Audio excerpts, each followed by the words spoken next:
सत श्री अकाल दोस्तों। आखिरकार पंजाब पुलिस ने 2340 कांस्टेबलों की भर्ती लई जारी कर दिता है नोटिफिकेशन। ये भर्ती तकनीकी ਅਤੇ सहायता सेवावां काडर ਦੇ ਵਿੱਚ ਕੀਤੀ ਜਾਵੇਗੀ। सो इन्हां पोस्टां ਨੂੰ ਭਰਨ ਦੇ ਲਈ ਕੀ ਹਨ ਮੁੱਢਲੀਆਂ ਯੋਗਤਾਵਾਂ, ਕੀ ਹੈ ਆਖਰੀ ਮਿਤੀ ਅਤੇ ਕੀ ਹੈ ਸਰੀਰਕ ਯੋਗਤਾ, ਇਹਨਾਂ ਸਭ ਬਾਰੇ इस वीडियो ਵਿੱਚ विस्तारपूर्वक चर्चा की जाएगी। पर इस तो पहला आप सब जी ने एक बेनती है कि इस चैनल नूं जिसका नाम इन्फो पंजाब चैनल है इसनूं जरूर सबसक्राइब कर दो और नाल बने बैल आइकन नूं दब के अलर्ट भी लगा दो ताकि आने वाले समय में जिन्हें भी रोज़गार नाल संबंधित वीडियो ने तुहाडे कोल सब तो पहला पहुँचन और तुसीं समय तो पहला अपलाई कर सको। सो चलो जी शुरू करते हैं जी। सब तो पहला है आपां गल करनी है महत्वपूर्ण मितियां दी अते अपलाई करने के तरीके दी। सो इस पोस्ट लई अपलाई करने का तरीका ऑनलाइन होवेगा। तुसीं देख सकते हो इस लिंक तो आपां ऑनलाइन अपलाई करना है। असीं ये लिंक डिस्क्रिप्शन दे विच दे दांगे। इस तो इलावा ये नोटिफिकेशन भी असीं डिस्क्रिप्शन दे विच अपलोड कर देंगे जिथों तुसीं ये लिंक खोल के ऑनलाइन अपलाई कर सकते हो। इस तो इलावा तुहानूं इस पोस्ट लई ऑनलाइन अपलाई करने का तरीका भी असीं नवें वीडियो में सिखावांगे। इस तो इलावा इस पोस्ट नाल संबंधित जिन्नी भी तुसीं जानकारी है या कोई बदलाव हुंदे ने या कोई भी नवी नोटिफिकेशन आउंदा है इस पोस्ट नाल संबंधित तुसीं पंजाब पुलिस की वैबसाइट www.punjabpolice.gov.in तो प्राप्त कर सकते हो। हुण है जी सब तो महत्वपूर्ण जानकारी इस पोस्ट लई कदों अपलाई करना है। इस पोस्ट नूं अपलाई करन दी जो मिति है 9 सितंबर 2021 तो शुरू हो चुकी है और आखिरी मिति 29 सितंबर 2021 है। सो आप सब जी नूं बेनती है कि जल्दी तो जल्दी इस लिए अपलाई कर दिता जाए ताकि आखिरी मिति तो पहला आपां इस नूं अपलाई कर सकीए। हैल्पलाइन नंबर तुहाडे सामने स्क्रीन ते आ रहा वा, तुसीं इस तो कोई भी सहायता प्राप्त कर सकते हो। इस तो इलावा अगर तुसीं कोई चैट राहीं या मैसेज पा के कोई सहायता प्राप्त करनी है तो तुसीं इस लिंक ते क्लिक करके सारा कुछ प्राप्त कर सकते हो। 2340 कांस्टेबलों की भर्ती लई पुरुष और इस्त्री उम्मीदवार दोनों ही अपलाई कर सकते हैं। इस तो इलावा 3% जो सीटां ने वो स्पोर्ट्स वाले वास्ते राखवियां कीतियां गईयां हैं। बाकी तुसीं देख सकते हो मैं तुहाडे सामने श्रेणी बनने का चार्ट खोलिया है कि जनरल श्रेणी दे विच 688 पुरुष 273 इस्त्रियां अपलाई कर सकदियां हैं। अनुसूचित जाति SC विच 280 पुरुष 187 इस्त्रियां, पछड़ी श्रेणियां विच BC 141 पुरुष और 93 इस्त्रियां, साबका सैनिक जनरल विच 70 पुरुष 93 इस्त्रियां, साबका सैनिक अनुसूचित जाति विच 94 पुरुष 0 इस्त्रियां, साबका सैनिक BC विच 47 पुरुष 0 इस्त्रियां, पुलिस कर्मचारियों के वार्ड 31 पुरुष ते 15 इस्त्रियां, आर्थिक तौर पर कमजोर वर्गों लई 164 पुरुष और 70 इस्त्रियां, आज़ादी घुलाटियां विच 16 पुरुष ते 70 इस्त्रियां, खेडां जनरल विच 23 पुरुष ते 24 इस्त्रियां, खेडां SC विच 24 पुरुष और 0 इस्त्रियां। इस तरह कुल मिला के 1578 पोस्टां पुरुषों लिए उपलब्ध हैं तो 762 पोस्टां जो हैं इस्त्रियां लिए हैं राखवियां कीतियां गईयां हैं। हुण गल करते हैं रिजर्वेशन की। इन्हां पोस्टां दे लई रिजर्वेशन का लाभ कौन कौन लै सकता है। सो SC BC ST श्रेणियां के लोग तो लै ही सकते हैं। इस तो इलावा साबका सैनिकां दी पत्नी उन्होंने उपर निर्भर बच्चे इसका लाभ लै सकते हैं। इस तो इलावा आज़ादी घुलाटियां के वार्ड या वंशज, पंजाब पुलिस के कर्मचारियों के वार्ड जो कि सेवा दौरान शहीदी पा चुके हैं उन्होंने घर के मैंबर, आर्थिक तौर पर कमजोर वर्ग, इस तो इलावा इस्त्री खिडारियाँ भी इस दे राखवांकरण का लाभ लै सकती हैं। पर एक गल ध्यान देने योग है कि राखवांकरण सर्टिफिकेट रिजर्वेशन का सर्टिफिकेट की सरकार वालों उच्च पद्धरी जाँच की जाएगी। इस दौरान कोई भी गलत सर्टिफिकेट दिंदा और नौकरी लेंदा फड़िया गया तो उसके खिलाफ बहुत ही सख्त कार्रवाई की जाएगी। सो बहुत ही ध्यान नाल तुसीं रिजर्वेशन का सर्टिफिकेट जो है अपलाई करना है ये। इस तो इलावा साबका सैनिकों के गल होर दस्सण योग है कि जो पैरामिलिटरी फोर्सेस के लोग ने जिवें BSF CRPF ITBP ये लोग जो ये फौजियों में नहीं गिने जाएंगे, ये इस साबका सैनिक की कैटेगरी का लाभ नहीं ले सकते। सो हुण गल करते हैं जो ये 2340 कांस्टेबलों की भर्ती की जा रही है उन्होंने तो किस तरह के काम ले जाएंगे या उन्होंने किस तरह की स्पैशलाइजेशन होनी चाहिए है। हाँ जी, जिस तरह आप देखते हैं कि पुलिस की जॉब हैगी है जो वो ऑन रोड जॉब होंगी है ठीक है, वो रोड के उपर ज़्यादा रेंदे आ। पर जो ये भर्ती की जा रही है ये भर्ती ਖੁਫੀਆ ਵਿਭਾਗ ਦੀ ਭਰਤੀ ਹੈ, ਜਿਹਦੇ ਵਿੱਚ ਕਿ ਭਰਤੀ ਹੋਣ ਵਾਲੇ ਮੁਲਾਜ਼ਮਾਂ ਤੋਂ ਇਨਫੋਰਮੇਸ਼ਨ ਟੈਕਨੋਲੋਜੀ ਸਰਵਿਸਿਜ਼ ਤਹਿਤ ਕੰਮ ਲਏ ਜਾਣਗੇ। ਸੋ ਇੱਕ ਤਰ੍ਹਾਂ ਦੀ ਆਫਿਸ ਜੋਬ ਹੈ ਇਹ। ਸੋ ਸਭ ਤੋਂ ਪਹਿਲਾਂ ਇਹਦੇ ਵਿੱਚ ਕਲਾਸੀਫਿਕੇਸ਼ਨ ਕੀਤੀ ਗਈ ਹੈ ਸਾਈਬਰ ਸਿਕਿਉਰਿਟੀ ਦੀ ਜੋਬ। ਸਾਈਬਰ ਸਿਕਿਉਰਿਟੀ ਦੀਆਂ 25 ਵੈਕੈਂਸੀਆਂ ਕੱਢੀਆਂ ਗਈਆਂ ਹਨ, ਜਿਹਦੇ ਵਿੱਚ ਕਿ ਪੁਲਿਸ ਅਤੇ ਸਰਕਾਰ ਦੇ ਸਾਰੇ ਇੰਟਰਨੈਟ ਨੈਟਵਰਕ ਜਾਂ ਵੈਬਸਾਈਟਾਂ ਜਾਂ ਮੋਬਾਈਲ ਨੈਟਵਰਕਾਂ ਦੀ ਸਿਕਿਉਰਿਟੀ ਦਾ ਕੰਮ ਕਰਨ ਦਾ ਕੰਮ ਲਿਆ ਜਾਵੇਗਾ। ਅਗਲਾ ਹੈਗਾ ਜੀ GIS ਜੋਗ੍ਰਾਫੀਕਲ ਇਨਫੋਰਮੇਸ਼ਨ ਸਿਸਟਮ, ਜਿਹਦੀਆਂ 10 ਵੈਕੈਂਸੀਆਂ ਕੱਢੀਆਂ ਗਈਆਂ ਹਨ। ਇਹਦੇ ਵਿੱਚ ਕੀ ਹੈ ਜੀ ਕਿ ਸੌਫਟਵੇਅਰ ਦੀ ਮਦਦ ਨਾਲ ਆਨਲਾਈਨ ਲੋਕੇਸ਼ਨ ਪਤਾ ਕਰਨਾ, ਮੋਬਾਈਲ ਟ੍ਰੇਸਿੰਗ ਕਰਨਾ ਅਤੇ ਸਰਕਾਰ ਜਾਂ VIP ਲੋਕਾਂ ਦੀ ਸਿਕਿਉਰਿਟੀ ਦਾ ਕੰਮ ਕੀਤਾ ਜਾਵੇਗਾ। ਅਗਲਾ ਕੰਮ ਹੈ ਜੀ ਡਾਟਾ ਮਾਈਨਿੰਗ। ਡਾਟਾ ਮਾਈਨਿੰਗ ਦੇ ਵਿੱਚ ਅਲੱਗ-ਅਲੱਗ ਤਰ੍ਹਾਂ ਦਾ ਜੋ ਡਾਟਾ ਇਕੱਠਾ ਕੀਤਾ ਜਾਂਦਾ ਹੈ, ਉਸ ਡਾਟੇ ਦੀ ਘੋਖ ਕਰਨ ਦਾ ਕੰਮ, ਉਸ ਵਿੱਚੋਂ ਖੁਫੀਆ ਜਾਣਕਾਰੀ ਕੱਢਣ ਦਾ ਕੰਮ ਲਿਆ ਜਾਵੇਗਾ। ਇਹਦੀਆਂ 22 ਵੈਕੈਂਸੀਆਂ ਕੱਢੀਆਂ ਗਈਆਂ ਹਨ। ਅਗਲਾ ਕੰਮ ਹੈ ਜੀ OSINT ਐਨਾਲਾਈਸਿਸ। ਇਹਦੀਆਂ 25 ਵੈਕੈਂਸੀਆਂ ਕੱਢੀਆਂ ਗਈਆਂ ਹਨ। OSINT ਐਨਾਲਾਈਸਿਸ ਹੁੰਦਾ ਹੈ ਜੀ ਓਪਨ ਸੋਰਸ ਇੰਟੈਲੀਜੈਂਸ ਜੋਬ, ਜਿਵੇਂ ਕਿ ਓਪਨ ਸੋਰਸ ਹੈਗਾ ਵਾ ਸੋਸ਼ਲ ਮੀਡੀਆ, ਨਿਊਜ਼ਪੇਪਰ, ਟੈਲੀਵਿਜ਼ਨ ਅਤੇ ਵੈਬਸਾਈਟ, ਇਹਨਾਂ ਸਾਰਿਆਂ ਦੇ ਉੱਪਰ ਨਿਗਾਹ ਰੱਖਣੀ, ਇਹਨਾਂ ਨੂੰ ਘੋਖ ਕੇ ਖੁਫੀਆ ਜਾਣਕਾਰੀ ਕੱਢਣੀ। ਇਸ ਕੰਮ ਨੂੰ ਕਿਹਾ ਜਾਂਦਾ ਹੈ OSINT ਐਨਾਲਾਈਸਿਸ। ਅਗਲਾ ਕੰਮ ਹੈ ਜੀ ਨੈਟਵਰਕ ਮੈਨੇਜਮੈਂਟ। ਨੈਟਵਰਕ ਮੈਨੇਜਮੈਂਟ ਦੀਆਂ 85 ਵੈਕੈਂਸੀਆਂ ਕੱਢੀਆਂ ਗਈਆਂ ਹਨ।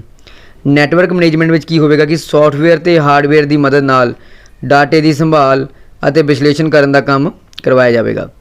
ਅਗਲਾ ਹੈ ਜੀ ਡਾਟਾ ਐਨਾਲਾਈਟਿਕ। ਡਾਟਾ ਐਨਾਲਾਈਟਿਕ ਦੇ ਵਿੱਚ 505 ਵੈਕੈਂਸੀਆਂ ਕੱਢੀਆਂ ਗਈਆਂ ਹਨ। ਡਾਟੇ ਨੂੰ ਘੋਖ ਕੇ ਖੁਫੀਆ ਜਾਣਕਾਰੀ ਪ੍ਰਾਪਤ ਕਰਨ ਦਾ ਕੰਮ ਹੀ ਡਾਟਾ ਐਨਾਲਾਈਟਿਕ ਵਿੱਚ ਕਰਵਾਇਆ ਜਾਵੇਗਾ। ਅਗਲਾ ਕੰਮ ਹੈ ਜੀ ਵਾਇਰਲੈਸ ਐਂਡ ਟੈਲੀਕਮਿਊਨੀਕੇਸ਼ਨ। 150 ਅਸਾਮੀਆਂ ਕੱਢੀਆਂ ਗਈਆਂ ਇਹਦੇ ਵਿੱਚ।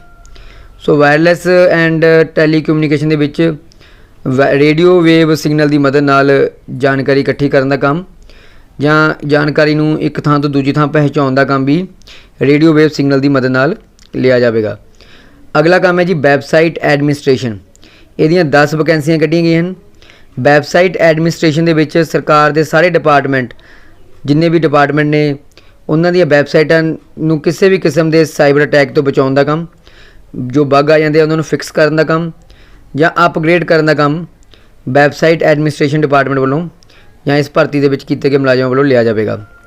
ਅਗਲਾ ਕੰਮ ਹੈ ਜੀ ਕੰਪਿਊਟਰ ਅਤੇ ਡਿਜੀਟਲ ਫੋਰੈਂਸਿਕ ਐਨਾਲਾਈਸਿਸ। ਇਹਦੀਆਂ 12 ਅਸਾਮੀਆਂ ਕੱਢੀਆਂ ਗਈਆਂ ਹਨ। ਕਿਸੇ ਵੀ ਕਿਸਮ ਦੇ ਕ੍ਰਾਈਮ ਦੇ ਡਿਜੀਟਲ ਸਬੂਤ ਇਕੱਠੇ ਕਰਨ ਦਾ ਕੰਮ ਡਿਜੀਟਲ ਫੋਰੈਂਸਿਕ ਵਿੱਚ ਆਉਂਦਾ ਹੈ। ਸੋ ਅਗਲਾ ਕੰਮ ਹੈ ਜੀ ਸਿਸਟਮ ਐਡਮਿਨਿਸਟ੍ਰੇਸ਼ਨ। ਇਹਦੀਆਂ 120 ਅਸਾਮੀਆਂ ਕੱਢੀਆਂ ਗਈਆਂ ਹਨ। ਸਿਸਟਮ ਐਡਮਿਨਿਸਟ੍ਰੇਸ਼ਨ ਦੀਆਂ 120 ਅਸਾਮੀਆਂ ਕੱਢੀਆਂ ਗਈਆਂ ਹਨ। ਸਰਕਾਰ ਦੇ ਕਿਸੇ ਵੀ ਕਿਸਮ ਦੇ ਜੋ ਸਿਕਿਉਰਿਟੀ ਨੈਟਵਰਕ ਚੱਲਦੇ ਹਨ, ਉਹਨਾਂ 'ਤੇ ਨਿਗਾਹ ਰੱਖਣ ਦਾ ਕੰਮ ਸਿਸਟਮ ਐਡਮਿਨਿਸਟ੍ਰੇਸ਼ਨ ਤਹਿਤ ਕੀਤਾ ਜਾਵੇਗਾ। ਅਗਲਾ ਕੰਮ ਹੈ ਜੀ ਪ੍ਰੋਗਰਾਮ ਅਤੇ ਕੋਡਿੰਗ। 100 ਵੈਕੈਂਸੀਆਂ ਕੱਢੀਆਂ ਗਈਆਂ ਹਨ ਪ੍ਰੋਗਰਾਮ ਅਤੇ ਕੋਡਿੰਗ ਦੀਆਂ। ਅੱਜ ਕੱਲ੍ਹ ਤੁਸੀਂ ਕੋਡਿੰਗ ਦਾ ਨਾਮ ਤਾਂ ਸੁਣ ਹੀ ਰਹੇ ਹੋ, ਸਕੂਲਾਂ ਵਿੱਚ ਵੀ ਕੋਡਿੰਗ ਕੋਰਸ ਬੱਚਿਆਂ ਨੂੰ ਕਰਵਾਏ ਜਾਣ ਲੱਗ ਗਏ ਹਨ। ਸੋ ਇਹਦੇ ਵਿੱਚ ਕੀ ਕੀਤਾ ਜਾਵੇਗਾ, ਸਰਕਾਰ ਦੇ ਆਪਣੇ ਜਿੰਨੇ ਵੀ ਨੈਟਵਰਕ ਨੇ ਜਾਂ ਪ੍ਰੋਗਰਾਮ ਨੇ, ਉਹਨਾਂ ਨੂੰ ਨਵੇਂ ਸਿਰਿਓਂ ਤਿਆਰ ਕਰਨਾ, ਉਹਨਾਂ ਦੀ ਰਿਪੇਅਰ ਕਰਨਾ, ਉਹਨਾਂ ਵਿੱਚ ਆਈਆਂ ਕਮੀਆਂ ਨੂੰ ਦੂਰ ਕਰਨਾ ਪ੍ਰੋਗਰਾਮ ਅਤੇ ਕੋਡਿੰਗ ਵਿੱਚ ਕਰਵਾਇਆ ਜਾਵੇਗਾ। ਅਗਲਾ ਕੰਮ ਹੈ ਜੀ ਡਾਟਾਬੇਸ ਐਡਮਿਨਿਸਟ੍ਰੇਸ਼ਨ। ਇਹਦੀਆਂ 100 ਵੈਕੈਂਸੀਆਂ, ਇਹਦੀਆਂ ਵੀ 100 ਵੈਕੈਂਸੀਆਂ ਹਨ। ਨਾਮ ਤੋਂ ਹੀ ਕਲੀਅਰ ਹੈ, ਸਰਕਾਰ ਦਾ ਜਿੰਨਾ ਵੀ ਡਾਟਾ ਹੈ ਉਸ ਨੂੰ ਸੇਵ ਕਰਨਾ, ਉਸ ਦੀ ਵੰਡ ਕਰਨਾ ਅਤੇ ਉਸ ਨੂੰ ਸਟੋਰ ਕਰਨਾ ਤਾਂ ਕਿ ਲੋੜ ਪੈਣ 'ਤੇ ਉਹ ਪ੍ਰਾਪਤ ਕੀਤਾ ਜਾ ਸਕੇ। ਅਗਲਾ ਕੰਮ ਹੈ ਜੀ IT ਸਪੋਰਟ। ਇਹਦੀਆਂ 118 ਵੈਕੈਂਸੀਆਂ ਕੱਢੀਆਂ ਗਈਆਂ ਨੇ IT ਸਪੋਰਟ ਦੀਆਂ। IT ਸਪੋਰਟ ਡਿਪਾਰਟਮੈਂਟ ਦੇ ਸਾਰੇ ਕੰਪਿਊਟਰ ਜਿੰਨੇ ਵੀ ਹੈਗੇ ਆ, ਨੈਟਵਰਕ ਸਿਸਟਮ ਜਿੰਨੇ ਵੀ ਨੈਟਵਰਕ ਨੇ ਜਾਂ ਕੰਪਿਊਟਰ ਨੇ, ਉਹਨਾਂ ਦੀ ਸਾਂਭ ਸੰਭਾਲ ਦਾ ਕੰਮ ਜਾਂ ਟੈਕਨੀਕਲ ਇਸ਼ੂ ਆਉਂਦੇ ਆ ਉਹਨਾਂ ਨੂੰ ਸੌਰਟ ਆਊਟ ਕਰਨ ਦਾ ਕੰਮ IT ਸਪੋਰਟ ਦੇ ਤਹਿਤ ਲਿਆ ਜਾਵੇਗਾ। ਅਗਲੀ ਵੈਕੈਂਸੀ ਹੈ ਜੀ ਸਾਈਬਰ ਕ੍ਰਾਈਮ ਦੀ। ਸਾਈਬਰ ਕ੍ਰਾਈਮ ਦੀਆਂ 100 ਵੈਕੈਂਸੀਆਂ ਕੱਢੀਆਂ ਗਈਆਂ ਹਨ। ਸਾਈਬਰ ਕ੍ਰਾਈਮ ਤਾਂ ਤੁਸੀਂ ਸਾਰੇ ਜਾਣਦੇ ਹੋ, ਅੱਜ ਕੱਲ੍ਹ ਸੋਸ਼ਲ ਮੀਡੀਆ ਦੇ ਦੌਰ ਦੇ ਵਿੱਚ ਬਹੁਤ ਕੁਛ ਇਸ ਤਰ੍ਹਾਂ ਦਾ ਹੋ ਜਾਂਦਾ ਹੈ ਜਿਹਨੂੰ ਕਿ ਬਾਅਦ ਵਿੱਚ ਸਾਈਬਰ ਸੈੱਲ ਕੋਲ ਜਾ ਕੇ ਸੌਰਟ ਆਊਟ ਕਰਾਉਣਾ ਪੈਂਦਾ ਹੈ। ਅਗਲੀ ਸਪੈਸ਼ਲਾਈਜੇਸ਼ਨ ਹੈ ਜੀ community and victim support and counselling services. ਇਹਦੇ ਵਿੱਚ ਵੀ 2 ਅਸਾਮੀਆਂ ਬਣਦੀਆਂ ਹਨ। ਸਭ ਤੋਂ ਪਹਿਲਾਂ ਹੈ ਕਮਿਊਨਿਟੀ ਐਂਡ ਵਿਕਟਮ ਸਪੋਰਟ, ਜਿਸ ਦੀਆਂ 382 ਅਸਾਮੀਆਂ ਰੱਖੀਆਂ ਗਈਆਂ ਹਨ, ਪੋਸਟਾਂ ਰੱਖੀਆਂ ਗਈਆਂ ਹਨ। ਕਮਿਊਨਿਟੀ ਐਂਡ ਵਿਕਟਮ ਸਰਵਿਸ ਦੇ ਵਿੱਚ ਜੋ ਵਿਕਟਿਮ ਹੈ ਕ੍ਰਾਈਮ ਦਾ, ਜਿਸ ਬੰਦੇ ਨਾਲ ਧੱਕਾ ਹੋਇਆ ਜਾਂ ਸ਼ਿਕਾਰ ਹੋਇਆ ਜੋ ਬੰਦਾ ਕ੍ਰਾਈਮ ਦਾ, ਉਸ ਬੰਦੇ ਦੀ ਹਰ ਤਰ੍ਹਾਂ ਦੀ ਮਦਦ ਕਰਨਾ, ਸਮੁਦਾਇ ਦੇ ਸਹਿਯੋਗ ਨਾਲ ਉਸ ਨੂੰ ਇਸ ਕ੍ਰਾਈਮ ਵਿੱਚੋਂ ਨਿਕਲਣ ਲਈ ਉਸ ਦੀ ਕਾਉਂਸਲਿੰਗ करना, ये सारे काम ਇਹਦੇ ਵਿੱਚ ਕੀਤੇ ਜਾਣਗੇ। ਕਮਿਊਨਿਟੀ ਕਾਉਂਸਲਿੰਗ, ਇਹ ਵੀ ਉਸੇ ਤਰ੍ਹਾਂ ਦਾ ਕੰਮ ਹੈ।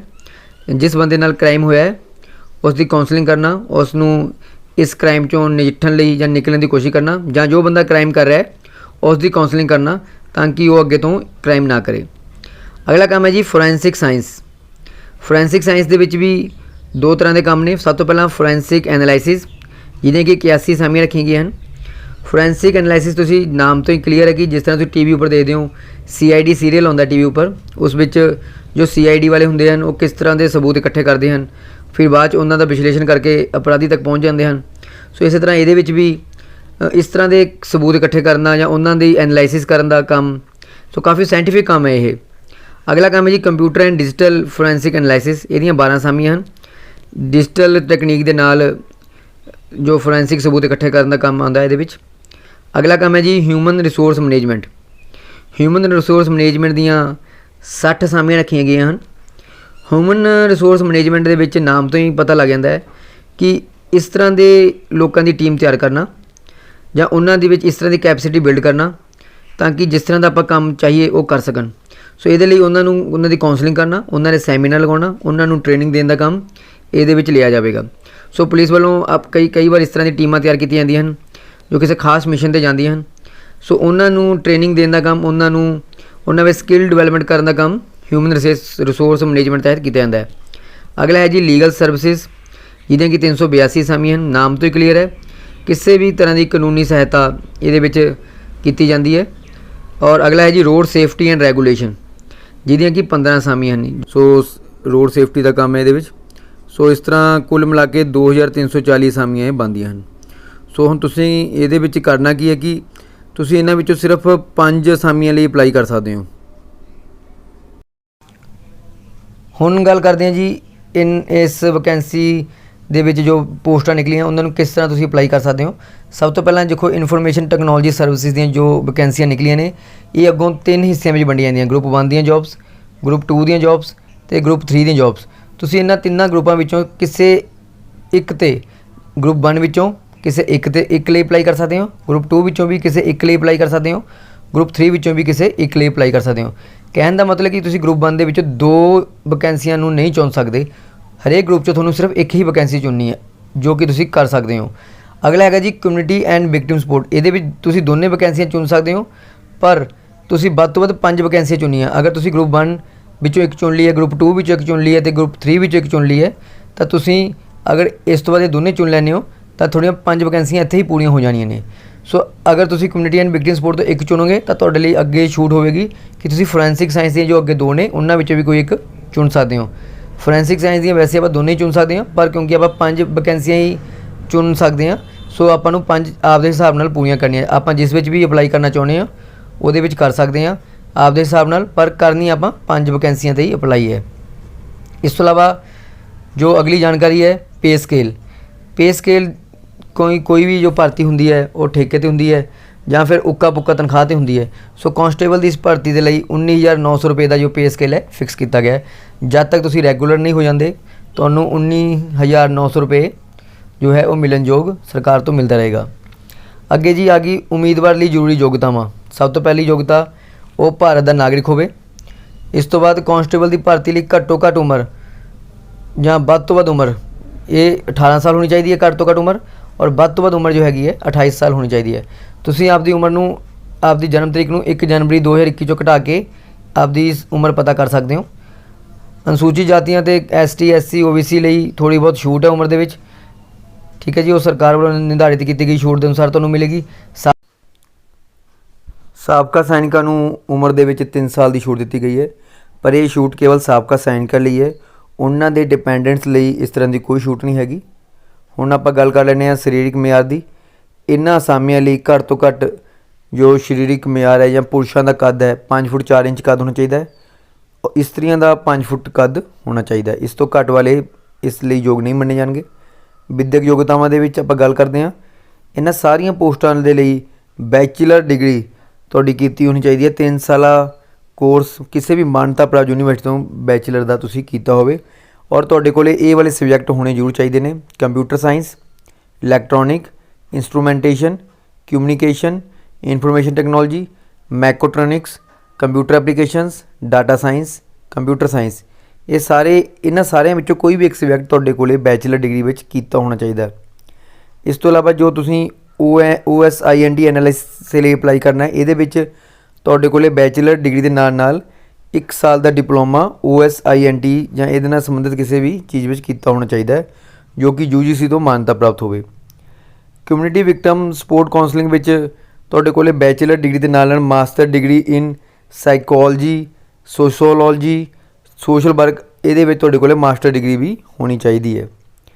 ਕਮਿਊਨਿਟੀ ਕਾਉਂਸਲਿੰਗ ਦੇ ਵਿੱਚ ਵੀ ਬੈਚਲਰ ਦੇ ਨਾਲ ਨਾਲ ਮਾਸਟਰ ਡਿਗਰੀ ਇਨ ਸਾਈਕੋਲੋਜੀ ਹੋਣੀ ਚਾਹੀਦੀ ਹੈ, ਉਹ ਵੀ ਕਿਸੇ ਮਾਨਤਾ ਪ੍ਰਾਪਤ ਯੂਨੀਵਰਸਿਟੀ ਤੋਂ। ਫੋਰੈਂਸਿਕ ਐਨਾਲਿਸਿਸ ਜਾਂ ਫੋਰੈਂਸਿਕ ਸਾਇੰਸ ਨਾਲ ਸੰਬੰਧਿਤ ਦੋਨੇ ਪੋਸਟਾਂ ਦੇ ਵਿੱਚ ਤੁਹਾਡੇ ਕੋਲੇ ਬੈਚਲਰ ਡਿਗਰੀ ਹੋਣੀ ਚਾਹੀਦੀ ਹੈ ਕਿਸੇ ਵੀ ਮਾਨਤਾ ਪ੍ਰਾਪਤ ਯੂਨੀਵਰਸਿਟੀ ਤੋਂ।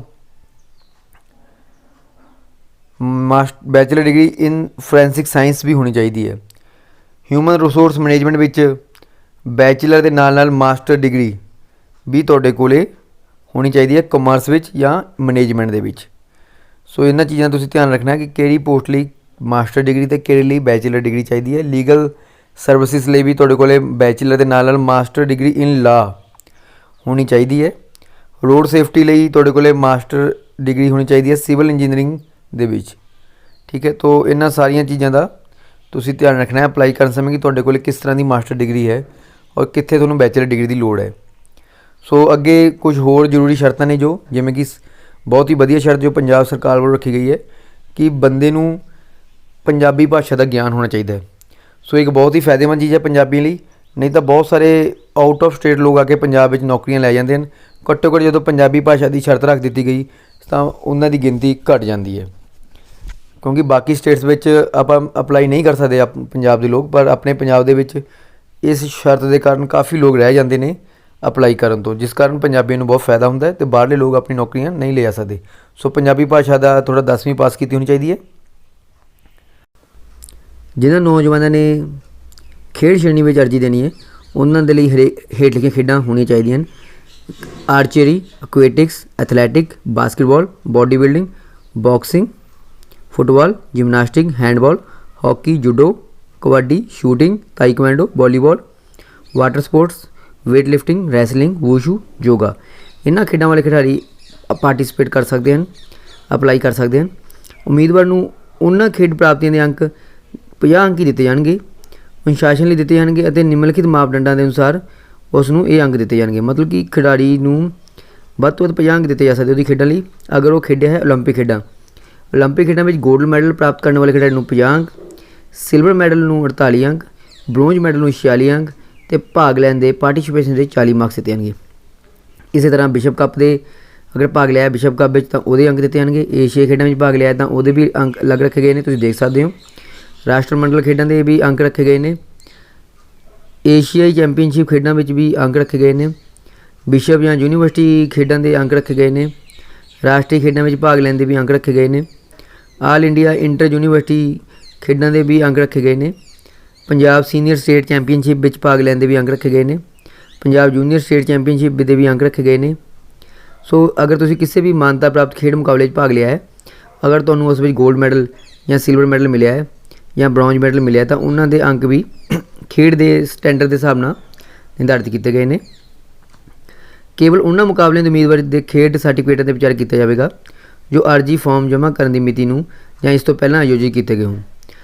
ਸਭ ਤੋਂ ਉੱਚੇ ਤਮਗੇ ਜਾਂ ਭਾਗੀਦਾਰੀ ਨੂੰ ਹੀ ਵਿਚਾਰਿਆ ਜਾਵੇਗਾ।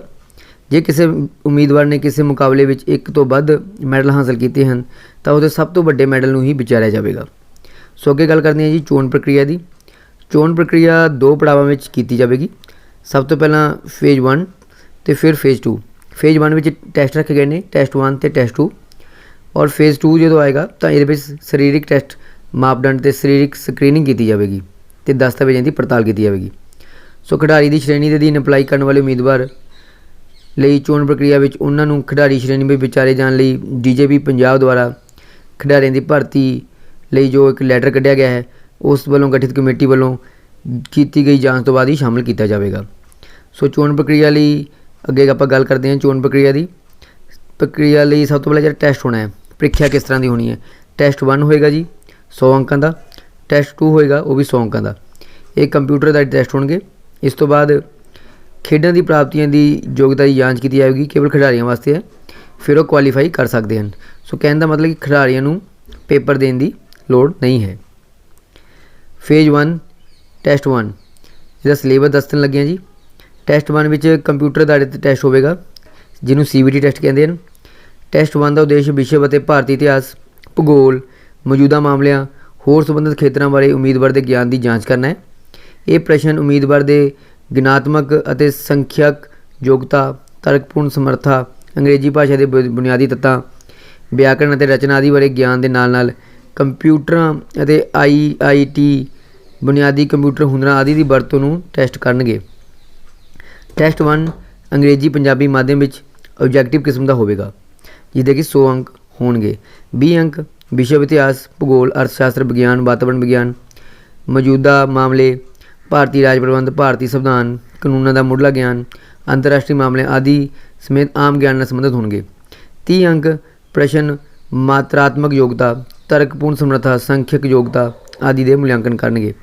30 ਅੰਕ ਇਸ ਭਾਗ ਵਿੱਚ ਪ੍ਰਸ਼ਨ ਅੰਗਰੇਜ਼ੀ ਭਾਸ਼ਾ ਵਿਸ਼ੇ ਦੇ ਵਿਸਤ੍ਰਿਤ ਗਿਆਨ, ਸੰਖੇਪ ਪੈਰਾ, ਭਾਸ਼ਾ ਬੋਧ, ਪੰਜਾਬੀ ਤੋਂ ਅੰਗਰੇਜ਼ੀ, ਅੰਗਰੇਜ਼ੀ ਤੋਂ ਪੰਜਾਬੀ ਅਨੁਵਾਦ ਦੀ ਪਰਖ ਵਾਲੇ ਹੋਣਗੇ।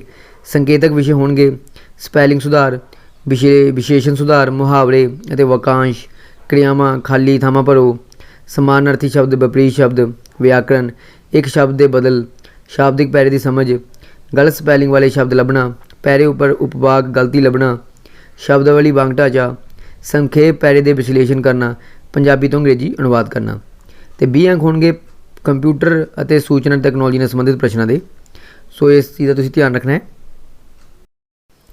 ਤੁਸੀਂ ਧਿਆਨ ਰੱਖਣਾ ਹੈ ਕਿ 25% ਅੰਕਾਂ ਦੀ ਨੈਗੇਟਿਵ ਮਾਰਕਿੰਗ ਹੋਵੇਗੀ। ਹਰੇਕ ਗਲਤ ਉੱਤਰ ਲਈ 25% ਅੰਕਾਂ ਦੀ ਨੈਗੇਟਿਵ ਮਾਰਕਿੰਗ ਹੋਵੇਗੀ। ਸੋ ਗਲਤ ਆਨਸਰ ਟਿਕ ਨਾ ਲਗਾਉਣ ਤੋਂ ਬਚਿਓ। ਟੈਸਟ 2 ਦੀ ਗੱਲ ਕਰਾਂਗੇ। ਅੰਗਰੇਜ਼ੀ ਪੰਜਾਬੀ ਮਾਧਿਅਮ ਵਿੱਚ ਇੱਕ ਆਬਜੈਕਟਿਵ ਕਿਸਮ ਦੇ ਟੈਸਟ ਦੇ ਰੂਪ ਵਿੱਚ ਇੱਕ ਕੰਪਿਊਟਰ ਆਧਾਰਿਤ ਟੈਸਟ CBT ਹੋਵੇਗਾ, ਜਿਸ ਦੇ ਕੁੱਲ 100 ਅੰਕ ਦੇ ਬਹੁ ਚੋਣ ਉੱਤਰ ਹੋਣਗੇ। ਇਸ ਦੀ ਮਿਆਦ 2 ਘੰਟੇ ਦੀ ਹੋਵੇਗੀ। ਇਹ ਪ੍ਰਸ਼ਨ ਸੰਬੰਧਿਤ ਡੋਮੇਨਾਂ, ਸਪੈਸ਼ਲਾਈਜੇਸ਼ਨਾਂ ਦੇ ਡੋਮੇਨ ਗਿਆਨ ਵਿੱਚ ਉਮੀਦਵਾਰਾਂ ਦੀ ਮੂਲ ਸਮਰੱਥਾ ਦੀ ਜਾਂਚ ਕਰਨਗੇ, ਜਿਸ ਵਿੱਚ ਉਮੀਦਵਾਰ ਦੀ ਵਿਸ਼ੇਸ਼ ਡੋਮੇਨ ਸਪੈਸ਼ਲਾਈਜੇਸ਼ਨ ਦੇ ਵਿਸ਼ੇ 'ਤੇ ਕੰਪਿਊਟਰ ਦੇ ਵਿਹਾਰਕ ਪਰਖ ਕੀਤੀ ਜਾਵੇਗੀ। ਟੈਸਟ 2 ਦਾ ਪ੍ਰਸ਼ਨ ਪੱਤਰ ਹਰੇਕ ਡੋਮੇਨ ਸਪੈਸ਼ਲਾਈਜੇਸ਼ਨ ਲਈ ਵੱਖਰਾ ਹੋਵੇਗਾ। ਕਾਂਸਟੇਬਲ ਦੇ ਹਰੇਕ ਡੋਮੇਨ ਸਪੈਸ਼ਲਾਈਜੇਸ਼ਨ ਲਈ ਵਿਸਤ੍ਰਿਤ ਸਿਲੇਬਸ ਇਸ ਦਸਤਾਵੇਜ਼ ਦੇ ਅੰਤ ਵਿੱਚ ਦਿੱਤਾ ਗਿਆ ਹੈ।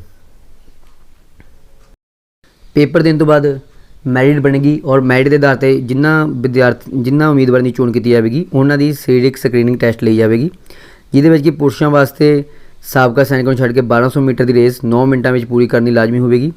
ਲੰਬੀ ਛਾਲ 2 ਮੀਟਰ 3 ਮੌਕੇ ਮਿਲਣਗੇ। ਉੱਚੀ ਛਾਲ 0.70 ਮੀਟਰ 3 ਮੌਕੇ ਮਿਲਣਗੇ।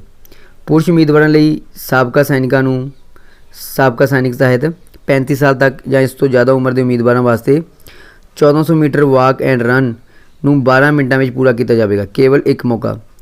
8 ਫੁੱਲ ਸਕੁਐਟਸ ਲਗਾਉਣੇ ਪੈਣਗੇ। 35 ਸਾਲ ਤੋਂ ਬਾਅਦ ਉਮਰ ਦੇ ਉਮੀਦਵਾਰਾਂ ਵਾਸਤੇ 1400 ਮੀਟਰ ਵਾਕ ਐਂਡ ਰਨ ਨੂੰ 15 ਮੀਟਰ ਵਿੱਚ ਪੂਰਾ ਕਰਨਾ ਹੋਵੇਗਾ, ਕੇਵਲ ਇੱਕ ਮੌਕਾ ਦਿੱਤਾ ਜਾਵੇਗਾ। 5 ਫੁੱਲ ਸਕੁਐਟਸ ਲਾਉਣੇ ਹੋਣਗੇ। ਇਸਤਰੀ ਉਮੀਦਵਾਰਾਂ ਵਾਸਤੇ ਸਾਬਕਾ ਸਰਵਿਸ ਵੂਮੈਨ ਨੂੰ ਛੱਡ ਕੇ 800 ਮੀਟਰ ਰੇਸ 6 ਮਿੰਟਾਂ ਵਿੱਚ ਪੂਰੀ ਕਰਨੀ ਹੋਵੇਗੀ, ਇੱਕ ਮੌਕਾ ਹੀ ਮਿਲੇਗਾ। ਲੰਬੀ ਛਾਲ 1.5 ਮੀਟਰ ਸਿਰਫ 3 ਮੌਕੇ ਮਿਲਣਗੇ। ਉੱਚੀ ਛਾਲ 0.50 ਮੀਟਰ 3 ਮੌਕੇ ਮਿਲਣਗੇ। ਇਸਤਰੀ ਉਮੀਦਵਾਰਾਂ ਵਾਸਤੇ ਸਾਬਕਾ ਸੈਨਿਕ ਵੂਮੈਨ ਲਈ 35 ਸਾਲ ਤੱਕ ਦੀ ਉਮਰ ਦੇ ਉਮੀਦਵਾਰ ਵਾਸਤੇ 700 ਮੀਟਰ ਵਾਕ ਐਂਡ ਰਨ ਨੂੰ 7 ਮਿੰਟਾਂ ਵਿੱਚ ਪੂਰਾ ਕਰਨਾ ਹੋਵੇਗਾ, ਕੇਵਲ ਇੱਕ ਮੌਕਾ ਮਿਲੇਗਾ। 5 ਫੁੱਲ ਸਕੁਐਟਸ ਲਾਉਣੇ ਹੋਣਗੇ। 35 ਸਾਲ ਤੋਂ ਬਾਅਦ ਉਮਰ ਦੇ ਉਮੀਦਵਾਰ ਵਾਸਤੇ 700 ਮੀਟਰ ਵਾਕ ਐਂਡ ਰਨ ਨੂੰ 9 ਮਿੰਟਾਂ ਵਿੱਚ ਪੂਰਾ ਕਰਨਾ ਹੋਵੇਗਾ, ਕੇਵਲ ਇੱਕ ਮੌਕਾ। 3 ਫੁੱਲ ਸਕੁਐਟਸ ਲਾਉਣੇ ਹੋਣਗੇ। ਜੋ ਉਮੀਦਵਾਰ ਪੇਪਰ ਪਾਸ ਕਰਨ ਤੋਂ ਬਾਅਦ ਸਰੀਰਕ ਯੋਗਤਾ ਟੈਸਟ ਵੀ ਪਾਸ ਕਰ ਲੈਣਗੇ, ਉਹਨਾਂ ਦੇ ਦਸਤਾਵੇਜ਼ਾਂ ਦੀ ਪੜਤਾਲ ਕੀਤੀ ਜਾਵੇਗੀ, ਜਿਹਦੇ ਵਿੱਚ ਕਿ ਉਹਨਾਂ ਦੇ ਸਾਰੇ ਦਸਤਾਵੇਜ਼ਾਂ ਦੀ ਪੜਤਾਲ ਕੀਤੀ ਜਾਵੇਗੀ। ਗਲਤ ਸਰਟੀਫਿਕੇਟ ਪਾਏ ਜਾਣ 'ਤੇ ਉਹਨਾਂ ਨੂੰ ਇਸ ਦੇ ਯੋਗ ਨਹੀਂ ਸਮਝਿਆ ਜਾਵੇਗਾ। ਇਸ ਤੋਂ ਬਾਅਦ ਅਗਲੀ ਪ੍ਰਕਿਰਿਆ ਸ਼ੁਰੂ ਹੋਵੇਗੀ ਮੈਡੀਕਲ ਦੀ। ਜੋ ਉਮੀਦਵਾਰ ਚੁਣੇ ਜਾਣਗੇ ਉਹਨਾਂ ਨੂੰ ਮੈਡੀਕਲ ਲਈ ਚੁਣਿਆ ਜਾਵੇਗਾ। ਮੈਡੀਕਲ ਵਿੱਚ ਪੰਜਾਬ ਪੁਲਿਸ ਵਿੱਚ ਭਰਤੀ ਹੋਣ ਤੋਂ ਪਹਿਲਾਂ ਚੋਣ ਸੂਚੀ ਵਿੱਚ ਸ਼ਾਮਲ ਸ਼ਾਰਟ ਲਿਸਟ ਕੀਤੇ ਉਮੀਦਵਾਰਾਂ ਨੂੰ ਸੇਵਾ ਵਿੱਚ ਆਉਣ ਦੇ ਮਕਸਦ ਲਈ civil surgeon, director general police Punjab ਦੁਆਰਾ ਗਠਿਤ ਮੈਡੀਕਲ ਬੋਰਡ ਦੁਆਰਾ ਡਾਕਟਰੀ ਤੌਰ 'ਤੇ ਜਾਂਚ ਕਰਵਾਉਣੀ ਹੋਵੇਗੀ। ਅਤੇ ਸਰੀਰਕ ਤੌਰ ਤੇ ਫਿੱਟ ਹੋਣ ਦਾ ਸਰਟੀਫਿਕੇਟ ਪ੍ਰਾਪਤ ਕਰਨਾ ਹੋਵੇਗਾ। ਉਮੀਦਵਾਰਾਂ ਨੂੰ ਮੈਡੀਕਲ ਵਾਸਤੇ ਰਿਪੋਰਟ ਇਸ ਦੇ ਖਰਚੇ ਆਪਣੇ ਆਪ ਕਰਨੇ ਹੋਣਗੇ। ਇਸ ਸੰਬੰਧ ਵਿੱਚ ਕੋਈ ਵੀ ਅਦਾਇਗੀ ਉਹਨਾਂ ਨੂੰ ਨਹੀਂ ਕੀਤੀ ਜਾਵੇਗੀ। ਅੰਤਿਮ ਮੈਰਿਟ ਸੂਚੀ ਮੈਡੀਕਲ ਹੋਣ ਤੋਂ ਬਾਅਦ ਬਣੇਗੀ ਅੰਤਿਮ ਮੈਰਿਟ ਸੂਚੀ। ਇਸ ਤੋਂ ਪਹਿਲਾਂ ਧਾਰਾ 9.6 ਵਿੱਚ ਤਿਆਰ ਕੀਤੀ ਚੋਣ ਸੂਚੀ ਦੇ ਆਧਾਰ ਤੇ ਮੈਡੀਕਲ ਤੋਂ ਬਾਅਦ ਇੱਕ ਅੰਤਿਮ ਮੈਰਿਟ ਸੂਚੀ ਤਿਆਰ ਕੀਤੀ ਜਾਵੇਗੀ। ਇਸ ਉਦੇਸ਼ ਲਈ ਜਿਨ੍ਹਾਂ ਉਮੀਦਵਾਰਾਂ ਨੂੰ ਮੈਡੀਕਲ ਤੋਂ ਬਾਅਦ ਸੇਵਾ ਲਈ ਫਿੱਟ ਘੋਸ਼ਿਤ ਨਹੀਂ ਕੀਤਾ ਜਾਂਦਾ ਉਹਨਾਂ ਦੇ ਨਾਮ ਚੋਣ ਸੂਚੀ ਤੋਂ ਹਟਾ ਦਿੱਤੇ ਜਾਣਗੇ ਅਤੇ ਉਹਨਾਂ ਅਸਾਮੀਆਂ ਨੂੰ ਖਾਲੀ ਰਹਿਣ ਦਿੱਤਾ ਜਾਵੇਗਾ ਤੇ ਹੋਣ ਵਾਲੀ ਅਗਲੀ ਭਰਤੀ ਲਈ ਰੱਖ ਲਿਆ ਜਾਵੇਗਾ। ਸੋ ਇਹ ਸਭ ਚੀਜ਼ਾਂ ਨੂੰ ਕਰਨ ਤੋਂ ਬਾਅਦ ਅੰਤਿਮ ਨਤੀਜੇ ਦੀ ਘੋਸ਼ਣਾ director general of police Punjab ਦੀ ਮਨਜ਼ੂਰੀ ਤੋਂ ਬਾਅਦ ਅੰਤਿਮ ਮੈਰਿਟ ਸੂਚੀ ਭਾਰਤੀ ਪੋਰਟਲ ਇਹ ਵੈਬਸਾਈਟ ਹੈ ਇਹਦੇ ਉੱਪਰ ਪਾ ਦਿੱਤੀ ਜਾਵੇਗੀ, ਜਿੱਥੋਂ ਕਿ ਤੁਸੀਂ ਦੇਖ ਸਕਦੇ ਹੋ। ਕੋਈ ਉਡੀਕ ਸੂਚੀ ਨਹੀਂ ਦਿੱਤੀ ਜਾਵੇਗੀ। TMS ਕਾਡਰ ਵਿੱਚ ਭਰਤੀ ਵਿੱਚ ਰਾਖਵਾਂਕਰਨ ਰੋਸਟਰ ਸਮੁੱਚੇ ਤੌਰ ਤੇ ਸਿੰਗਲ ਅਤੇ ਯੂਨੀਫਾਈਡ ਕਾਡਰ ਦੀਆਂ ਅਸਾਮੀਆਂ 'ਤੇ ਲਾਗੂ ਕੀਤਾ ਜਾਵੇਗਾ, ਜਦਕਿ ਅੰਕਾਂ ਦੀ ਕੱਟ ਆਫ ਨੂੰ ਵਿਅਕਤੀਗਤ ਡੋਮੇਨ ਅਤੇ ਸਪੈਸ਼ਲਾਈਜੇਸ਼ਨ ਕਾਰਜ ਤੇ ਉਸ ਦੇ ਡੋਮੇਨ ਅਤੇ ਸਪੈਸ਼ਲਾਈਜੇਸ਼ਨ ਕਾਰਜ ਵਿੱਚ ਚੁਣੇ ਜਾਣ ਵਾਲੇ ਉਮੀਦਵਾਰਾਂ ਦੀ ਗਿਣਤੀ ਦੇ ਆਧਾਰ 'ਤੇ ਲਾਗੂ ਕੀਤਾ ਜਾਵੇਗਾ। ਦਸਤਾਵੇਜ਼ਾਂ ਦੀ ਤਸਦੀਕ ਅੰਤਿਮ ਮੈਰਿਟ ਸੂਚੀ ਵਿੱਚ ਸ਼ਾਮਲ ਕੀਤੇ ਗਏ ਉਮੀਦਵਾਰਾਂ ਦੇ ਦਸਤਾਵੇਜ਼ਾਂ ਦੀ ਫਿਰ ਤੋਂ ਤਸਦੀਕ ਯੂਨੀਵਰਸਿਟੀ ਜਾ ਕੇ ਕੀਤੀ ਜਾਵੇਗੀ। ਇਸ ਤੋਂ ਬਾਅਦ ਉਹਨਾਂ ਦੇ ਪਿਛੋਕੜ ਦੀ ਤਸਦੀਕ ਵੀ ਕੀਤੀ ਜਾਵੇਗੀ। ਉਹਨਾਂ ਦੇ ਪਿਛੋਕੜ ਨੂੰ ਪਿੰਡ ਵਿੱਚ ਜਾ ਕੇ ਜਾਂ ਉਹਨਾਂ ਦੀ ਰਿਹਾਇਸ਼ 'ਤੇ ਜਾ ਕੇ ਉਹਨਾਂ ਦੇ ਸਰਪੰਚ ਤੋਂ ਜਾਂ MC ਤੋਂ ਪੜਤਾਲ ਕਰਵਾਈ ਜਾਵੇਗੀ, ਤਾਂ ਕਿ ਕੋਈ ਵੀ ਗਲਤ ਉਮੀਦਵਾਰ ਜਾਂ ਕਿਸੇ ਵੀ ਤਰ੍ਹਾਂ ਦੀ ਅਪਰਾਧਿਕ ਗਤੀ ਵਿੱਚ ਸ਼ਾਮਲ ਉਮੀਦਵਾਰ ਇਹ ਨੌਕਰੀ ਨਾ ਲੈ ਜਾਵੇ। ਅੰਤਿਮ ਨਤੀਜੇ ਦੇ ਐਲਾਨ ਤੋਂ ਬਾਅਦ 180 ਦਿਨਾਂ ਦੀ ਮਿਆਦ ਪੁੱਗਣ 'ਤੇ ਭਰਤੀ ਪ੍ਰਕਿਰਿਆ ਨੂੰ ਪੂਰਾ ਹੋਇਆ ਮੰਨਿਆ ਜਾਵੇਗਾ। ਕਰਦੇ ਹਾਂ ਐਪਲੀਕੇਸ਼ਨ ਦੀ ਫੀਸ ਕਿੰਨੀ ਹੋਵੇਗੀ। ਇਸ ਵੈਕੈਂਸੀ ਲਈ ਅਪਲਾਈ ਕਰਨ ਲਈ ਜਨਰਲ ਕੈਟਾਗਰੀ ਦੇ ਲੋਕਾਂ ਨੂੰ 1500 ਰੁਪਏ ਦੀ ਫੀਸ ਭਰਨੀ ਪਵੇਗੀ। SC ST ਤੇ BC ਨੂੰ 800 ਰੁਪਏ ਫੀਸ ਦੇਣੀ ਪਵੇਗੀ। EDB ਜੋ ਹੈ ਉਹਨਾਂ ਨੂੰ 800 ਰੁਪਏ ਤੇ ਸਾਬਕਾ ਸੈਨਿਕ ਜਾਂ ਉਹਨਾਂ ਦੇ ਵੰਸ਼ਜ ਨੂੰ 700 ਰੁਪਏ ਦੀ ਫੀਸ ਦੇਣੀ ਪਵੇਗੀ। ਹਰ ਵਾਧੂ ਸਪੈਸ਼ਲਾਈਜੇਸ਼ਨ ਕਾਰਜ ਲਈ ਵਸੂਲੀ ਜਾਣ ਵਾਲੀ ਐਪਲੀਕੇਸ਼ਨ ਫੀਸ ਸਾਰੀਆਂ ਸ਼੍ਰੇਣੀਆਂ ਲਈ 600 ਰੁਪਏ ਹੋਵੇਗੀ ਅਲੱਗ ਤੋਂ। ਠੀਕ ਹੈ, ਅਗਰ ਤੁਸੀਂ 5 ਪੋਸਟਾਂ ਲਈ ਅਪਲਾਈ ਕਰਦੇ ਹੋ ਤਾਂ ਤੁਹਾਨੂੰ 600 ਰੁਪਏ ਅਲੱਗ ਤੋਂ ਉਸ ਦੇ ਦੇਣੇ ਪੈਣਗੇ। ਫੀਸ ਜਮ੍ਹਾਂ ਕਰਨ ਦੀ ਵਿਧੀ ਐਪਲੀਕੇਸ਼ਨ ਫੀਸਾਂ ਨੂੰ net banking, debit credit card ਭੁਗਤਾਨ ਜਾਂ ਕਿਸੇ ਵੀ UPI ਇੰਟਰਫੇਸ ਰਾਹੀਂ ਐਪਲੀਕੇਸ਼ਨ ਫਾਰਮ ਦੇ ਨਾਲ ਔਨਲਾਈਨ ਜਮ੍ਹਾਂ ਕੀਤਾ ਜਾ ਸਕਦਾ ਹੈ। ਇੱਕ ਵਾਰ ਜਮ੍ਹਾਂ ਕੀਤੇ ਜਾਣ ਤੋਂ ਬਾਅਦ ਐਪਲੀਕੇਸ਼ਨ ਫਾਰਮ ਫੀਸ ਕਿਸੇ ਵੀ ਹਾਲਤ ਵਿੱਚ ਰਿਫੰਡ ਨਹੀਂ ਕੀਤੀ ਜਾਵੇਗੀ। ਉਮੀਦਵਾਰਾਂ ਨੂੰ ਹਦਾਇਤਾਂ ਜਾਰੀ ਕੀਤੀਆਂ ਗਈਆਂ ਹਨ ਜੀ। ਹਰੇਕ ਉਮੀਦਵਾਰ ਨੂੰ ਇੱਕ ਐਡਮਿਟ ਕਾਰਡ ਜਾਰੀ ਕੀਤਾ ਜਾਵੇਗਾ ਜੋ ਉਮੀਦਵਾਰ ਨੂੰ ਫੇਜ਼ 1 ਟੈਸਟ 1 ਅਤੇ ਟੈਸਟ 2 ਦੇ ਭਰਤੀ ਕੇਂਦਰ ਲਈ ਨਿਰਧਾਰਿਤ ਮਿਤੀ ਸਮੇਂ ਉਸ ਸਥਾਨ 'ਤੇ ਦਿਖਾਉਣਾ ਹੋਵੇਗਾ। ਉਮੀਦਵਾਰ ਨੂੰ ਪ੍ਰੀਖਿਆ ਕੇਂਦਰ ਵਿੱਚ ਦਾਖਲ ਹੋਣ ਲਈ ਐਡਮਿਟ ਕਾਰਡ ਡਾਊਨਲੋਡ ਕਰਨਾ ਅਤੇ ਇਸ ਦੀ ਇੱਕ ਹਾਰਡ ਕਾਪੀ ਲਿਆਉਣੀ ਜ਼ਰੂਰੀ ਹੈ। ਇਸ ਦੇ ਨਾਲ ਹੀ ਇੱਕ ਨਿਰਧਾਰਿਤ ਫੋਟੋ ਪਛਾਣ ਸਬੂਤ, ਆਧਾਰ ਕਾਰਡ ਜਾਂ Indian driving licence, PAN card, voter card ਨਾਲ ਲਿਆਉਣਾ ਜ਼ਰੂਰੀ ਹੋਵੇਗਾ। ਐਪਲੀਕੇਸ਼ਨ ਨੂੰ ਕੇਵਲ ਇਸ ਪੋਰਟਲ 'ਤੇ ਹੀ ਔਨਲਾਈਨ ਵਿਧੀ ਰਾਹੀਂ ਹੀ ਜਮ੍ਹਾਂ ਕੀਤਾ ਜਾ ਸਕਦਾ ਹੈ। ਇਸ ਤੋਂ ਇਲਾਵਾ ਹੋਰ ਕਿਤੇ ਵੀ ਇਹ ਐਪਲੀਕੇਸ਼ਨ ਜਮ੍ਹਾਂ ਨਹੀਂ ਹੋਵੇਗੀ।